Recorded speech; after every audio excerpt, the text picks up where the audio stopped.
दोस्तों आज की इस वीडियो में हम लोग क्लास 12 का ज्योग्राफी का चैप्टर 9 मानव बस्तियां इस चैप्टर के जितने भी इंपॉर्टेंट और सिलेक्टेड क्वेश्चन है जो कि आपकी सीयूटी एग्जाम में पूछे गए और पूछे जाने की संभावनाएं हैं उसी से रिलेटिव हर एक क्वेश्चन को करवाया जाएगा। ठीक है, तो आपको वीडियो को ध्यानपूर्वक देखना है। दोस्तों मैंने इससे पहले चैप्टर 8 तक हर एक चैप्टर का इंपॉर्टेंट क्वेश्चन करवा दिया हूं। यदि आपने नहीं देखे तो मैं इस वीडियो को डिस्क्रिप्शन बॉक्स में लिंक दे दूंगा, आप सभी वीडियो को देख लीजिएगा। क्योंकि दोस्तों यदि आप सीयूटी एग्जाम में अच्छे नंबर लाना चाहते हैं तो आपको ज्योग्राफी से टोटल 22 चैप्टर पढ़ने पड़ेंगे। ठीक है, और 22 चैप्टर से आपके सीयूटी एग्जाम में क्वेश्चन पूछे जाएंगे, तो आपको हर एक चैप्टर का इंपॉर्टेंट क्वेश्चन कर लेना है जो कि मैं इस चैनल के माध्यम से करवा दूंगा। ठीक है, तो यदि आपने चैनल को सब्सक्राइब नहीं किए तो प्लीज़ चैनल को सब्सक्राइब कर लीजिएगा। दोस्तों बहुत सारे स्टूडेंट क्या होते हैं कि वीडियो को आधा अधूरा देकर छोड़ देते हैं। दोस्तों मैं आपको बता दूं कि यदि आप सीयूटी एग्जाम में अच्छे नंबर नहीं लाते तो आपका कोई भी कॉलेज में एडमिशन नहीं हो जाता है। तो ये एग्जाम आपके लिए काफ़ी ज़्यादा इंपॉर्टेंट है और आपके लिए काफ़ी ज़्यादा इंपॉर्टेंट फुल है। ठीक है, तो आप सभी को वीडियो को ध्यानपूर्वक देखना है और हर एक क्वेश्चन को याद कर लेना है। ठीक है, तो आपको देखना क्या है दोस्तों, यहाँ पे टोटल 23 इंपॉर्टेंट क्वेश्चन को करवाइएगा।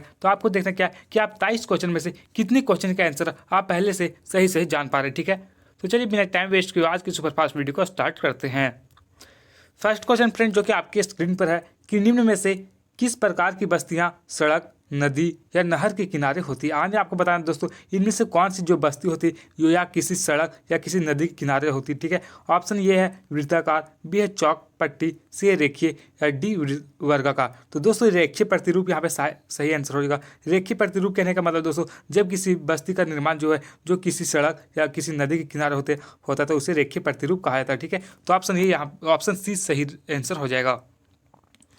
नेक्स्ट क्वेश्चन 2 में है कि निम्न में से कौन से एक आर्थिक क्रिया ग्रामीण बस्तियों की मुख्य आर्थिक क्रिया। आपको बताना है कि इनमें से कौन सा जो क्रियाकलाप है दोस्तों वो ग्रामीण बस्तियों में सबसे अधिक किया जाता है। ऑप्शन ए प्राथमिक, ऑप्शन बी में तृतीयक, सी में है द्वितीयक या डी चतुर्थ। तो आप सभी को पता होगा दोस्तों कि ग्रामीण क्षेत्रों में जितने भी लोग रहते हैं यहाँ के जो लोग हैं मुख्य रूप से प्राथमिक क्रियाकलाप पर आश्रित होते हैं, जैसे में कृषि, पशुपालन इसी पर आश्रित होते हैं। ये सभी प्राथमिक क्रियाकलाप के अंतर्गत ही आते हैं। तो ऑप्शन नंबर ये बिल्कुल सही आंसर हो जाएगा। ठीक है, थर्ड क्वेश्चन है कि निम्न में से किस प्रदेश में प्रलेखित प्राचीनतम नगरीय बस्ती है। आपको बताएं इनमें से कौन सा प्रदेश में दोस्तों सबसे प्राचीन नगरीय बस्ती है। तो सिंधु घाटी सभ्यता राइट आंसर हो जाएगा। ठीक है, सिंधु घाटी सभ्यता दोस्तों एक नगरीय सभ्यता थी, तो ऑप्शन बी यहाँ पे सही आंसर हो जाएगा। बात करें मेसोपोटामिया की तो दोस्तों ये जो मेसोपोटामिया की सभ्यता है यह विश्व की सबसे प्राचीन सभ्यता है। ठीक है, और ये जो सभ्यता दोस्तों इस सभ्यता का जो विकास है वो दजला और फरात दो नदियों के बीच हुआ था। ठीक है, और वहीं बात करें सिंधु घाटी सभ्यता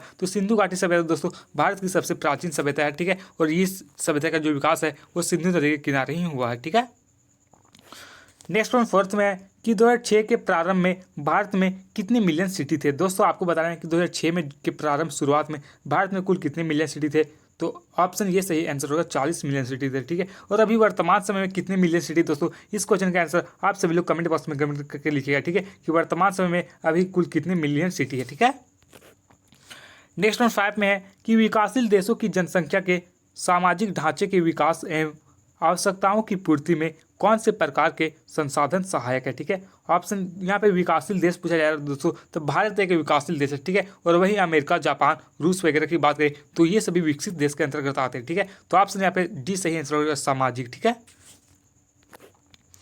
नेक्स्ट वन 6 में जो कि काफ़ी इंपॉर्टेंट क्वेश्चन है कि वह बस्ती जिसमें मकान एक दूसरे के पास बनाए जाते हैं उसे कहते हैं। दोस्तों ऐसा बस्ती जहाँ पर मकान जो है वो एक दूसरे का पास बनाए जाते हैं तो वैसी बस्ती को कौन सी बस्ती कहा जाता है। ठीक है, तो वैसी बस्ती को दोस्तों कौन सा बस्ती कहा जाता है। तो ऑप्शन यहाँ पे ये सही आंसर होगा सघन बस्ती। ठीक है, सहत बस्ती से कहा जाता है। अगला 7th में क्या बोल रहा है कि अधिक निकटता एवं प्रत्यक्ष रूप से भूमि से निकटतम संबंध रखने वाली बस्ती कहलाती है। आज आपको बताना है कि अधिक निकटता एवं प्रत्यक्ष रूप से जो भूमि से संबंध रखते वैसी बस्ती को कौन सी बस्ती कहा जाता है। तो वैसी बस्ती को ग्रामीण बस्ती कहा जाता है। ऑप्शन नंबर बी सही आंसर हो जाएगा। ठीक है, दोस्तों यहाँ पे जितने भी क्वेश्चन बताए जा रहे हैं ये सभी क्वेश्चन आपके एग्जाम के दृष्टिकोण से काफ़ी ज़्यादा इंपॉर्टेंट है, इसलिए आप सभी लोग इन सभी क्वेश्चन को अच्छी तरह से याद कर लीजिएगा। ठीक है, नेक्स्ट वन 8 में है कि निम्नलिखित में से ग्रामीण बस्तियों को प्रभावित करने वाले कारक है। ग्रामीण बस्तियों को कौन कौन से कारक काफ़ी ज़्यादा प्रभावित करते हैं। तो जलापूर्ति, जल की आपूर्ति काफ़ी ज़्यादा प्रभावित करती, भूमि भी काफ़ी ज़्यादा प्रभावित करती, सुरक्षा भी काफ़ी ज़्यादा प्रभावित करती। तो ऑप्शन डी सही आंसर हो जाएगा दोस्तों। ये सभी जो है वो ग्रामीण बस्तियाँ को काफ़ी ज़्यादा प्रभावित करती है। ठीक है, अगला क्वेश्चन 9 में है कि निम्नलिखित में से किस प्रकार की बस्तियों, झीलों, तालाबों आदि क्षेत्रों के चारों ओर होती है। आपको बताना है कि कोई भी झील या तालाब के किनारे जो बस्ती का विकास होता है दोस्तों, वैसे बस्ती को कौन सा बस्ती कहा जाता है, ठीक है। तो वैसे बस्ती को दोस्तों वृत्ताकार बस्ती कहा जाता है। ऑप्शन नंबर 20 सही आंसर हो जाएगा। दोस्तों बस्ती को रूप के प्रतिरूप के आधार पर कई भागों में बांटा गया था। पहला था दोस्तों रेखीय प्रतिरूप, ठीक है। जब किसी नदी या नहर के किनारे दोस्तों जब बस्ती का निर्माण होता था, ठीक है, नदी या सड़क के किनारे, तो उसे रेखीय प्रतिरूप कहा जाता। उसके बाद चौराहा प्रतिरूप होता था, ठीक है, जहाँ पे दो मुख्य सड़कें मिलती थी। उसके बाद गोलाकार या फिर वृत्ताकार प्रतिरूप होता था जो झील या फिर तालाब के किनारे होता था, ठीक है। उसके बाद तारक प्रतिरूप होता था दोस्तों, जब बहुत सारी सड़कें जो है वो किसी मुख्य बिंदु पर मिलती। और उसके बाद दोस्तों होता है सीढ़ी नुमा प्रतिरूप, जो कि पहाड़ी क्षेत्रों में बनाया जाता, ठीक है।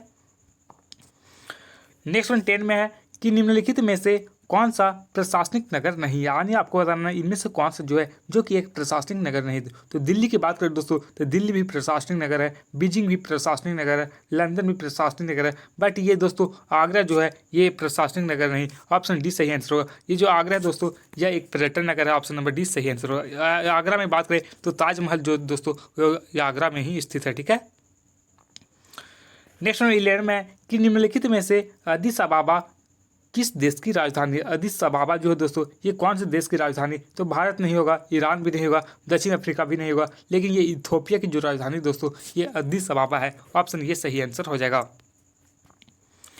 नेक्स्ट वन 12 में है कि सनगर शब्द का प्रयोग सर्वप्रथम किसने किया। तो दोस्तों ये जो सनगर शब्द है इस शब्द का जो प्रयोग है पहली बार जो किया गया था जीन पैट्रिक गेटिज के द्वारा किया, ठीक, पैट्रिक गेटिज के द्वारा किया गया था। ऑप्शन ये सही आंसर हो जाएगा। नेक्स्ट वन 13 में है कि मेगापोलिस शब्द का प्रयोग निम्नलिखित में से किस विद्वान ने किया। दोस्तों ये जो मेगापोलिस शब्द है इस शब्द का जो प्रयोग है ये सबसे पहले कौन से विद्वान ने किया था, ठीक है। तो इस शब्द का जो पहली बार प्रयोग दोस्तों वो जिन गॉटमैन के द्वारा किया गया था। ऑप्शन सी सही आंसर हो जाएगा। अगला क्वेश्चन 14 में क्या पूछा गया कि अच्छा ये क्वेश्चन तो हो गया दोस्तों, इथियोपिया की राजधानी अदिस अबाबा की स्थापना किस वर्ष हुई। अच्छा सॉरी ये क्वेश्चन नहीं हुआ कि इथियोपिया की जो राजधानी है अदिस अबाबा इसकी स्थापना जो है वो किस वर्ष हुई थी, ये आपसे क्वेश्चन में पूछा गया, ठीक है। तो 14 का जो सही आंसर है दोस्तों वो हो जाएगा ऑप्शन नंबर ये सन 1912 ईस्वी में इथियोपिया की राजधानी जो अदिस अबाबा है इसकी स्थापना की गई थी, ठीक है। अगला 15 में जो कि काफ़ी ज़्यादा इंपॉर्टेंट क्वेश्चन है कि भारत का सबसे बड़ा मेगा सिटी कौन सा है। भारत में सबसे बड़ा मेगा सिटी की बात करें तो ये जो मुंबई है दोस्तों ये भारत की सबसे बड़ा मेगा सिटी है। ऑप्शन ये सही आंसर हो जाएगा। 16 क्वेश्चन क्या बोल रहा है कि मानव बस्तियां पृथ्वी के धरातल पर होने वाली मानवीय क्रियाओं व रचनाओं में सबसे अधिक स्पष्ट, महत्वपूर्ण और ठोस रचना है। यह कथन किसका है। ये जो कथन है दोस्तों ये किसके द्वारा कहा गया ये आपसे क्वेश्चन में पूछा गया, ठीक है। तो ये जो कथन दोस्तों ये ब्रूस का है। ऑप्शन नंबर 20 सही आंसर हो जाएगा, ठीक है। नेक्स्ट वन 17 में है कि प्राचीन काल में सभी मानव बस्तियां डैश और डैश पर आधारित थे। तो दोस्तों प्राचीन काल में जो सभी बस्तियां हैं वो पशुचारकों और कृषकों पर आधारित होते थे। तो ऑप्शन सी सही आंसर होगा, ये और भी दोनों, ठीक है। अगला क्वेश्चन 18 में जो कि काफ़ी VVI क्वेश्चन है कि इग्लू का निर्माण कहाँ किया जाता है। दोस्तों इग्लू है इसका निर्माण जो है ये कहाँ पर किया जाता है, तो ये आपसे क्वेश्चन में पूछा गया, ठीक है। तो इसका जो निर्माण दोस्तों ये ध्रुवीय क्षेत्रों में किया जाता है। ऑप्शन सी सही आंसर होगा, ध्रुवीय क्षेत्र में। नेक्स्ट 19 में है कि विश्व में 10 लाख की आबादी को पार करने वाला पहला नगर कौन सा बना था। दोस्तों विश्व में सबसे पहली बार जो है वो 10 लाख की जो आबादी पार किया ये इनमें से कौन सा नगर किया था, ये आपसे क्वेश्चन में पूछा गया, ठीक है। तो 19 का सही आंसर दोस्तों ऑप्शन नंबर ये होगा लंदन, ठीक है। लंदन जो दोस्तों 10 लाख की आबादी पार करने वाला पहला बना था, ठीक है।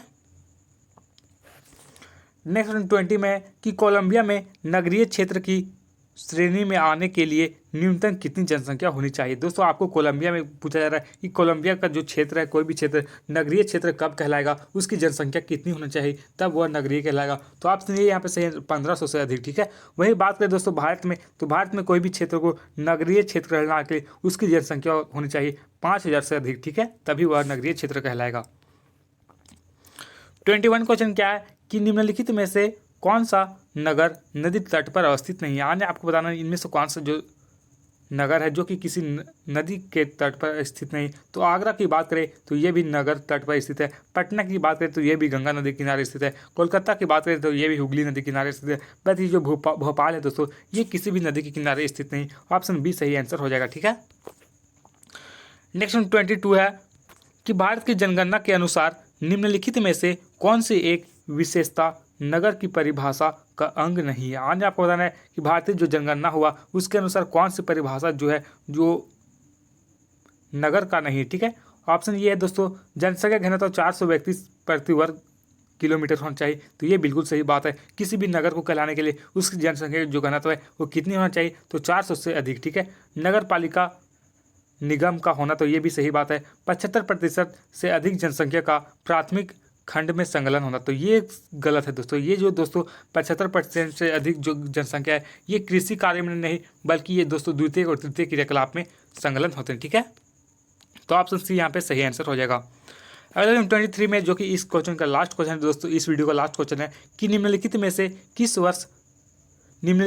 किस पर्यावरण में परिशिक्षित ग्रामीण बस्तियों की अपेक्षा नहीं की जा सकती। तो 23 का जो सही आंसर है दोस्तों, ऑप्शन नंबर ये होगा, गंगा का जलोढ़ मैदान में। ठीक है, तो इस प्रकार से टोटल में लोगों ने 23 इंपॉर्टेंट क्वेश्चन को कर लिया। ठीक है, और आप 23 क्वेश्चन में से कितने क्वेश्चन के आंसर सही सही कर पाए प्लीज़ कमेंट बॉक्स में कमेंट करके जरूर लिखिएगा। और दोस्तों जब CUT एग्जाम में अच्छे नंबर ला सकते हैं तो मैं आपको बता देना चाहता हूँ कि आप ज्योग्राफी में दोस्तों आपको टोटल वहाँ पे 22 चैप्टर क्वेश्चन को पूछे जाएंगे। ठीक है, 22 चैप्टर से क्वेश्चन पूछे जाएंगे। तो मैं इस चैनल के माध्यम से हर एक चैप्टर का इंपॉर्टेंट क्वेश्चन करवा दूंगा। ठीक है, और बहुत सारे चैप्टर का करा दिया हूँ, तो यदि आपने नहीं देखे तो प्लीज़ जाकर के देख लीजिएगा। और जिन लोगों ने चैनल को सब्सक्राइब कर लिया उन लोगों को दिल से धन्यवाद, और जिन लोगों ने चैनल को सब्सक्राइब नहीं किया यार प्लीज़ चैनल को सब्सक्राइब कर ले, क्योंकि दोस्तों वीडियो को बनाने में काफ़ी ज़्यादा मेहनत लगता है। फिर मिलेंगे हम लोग नेक्स्ट वीडियो में, तब तक के लिए जय हिंद जय भारत।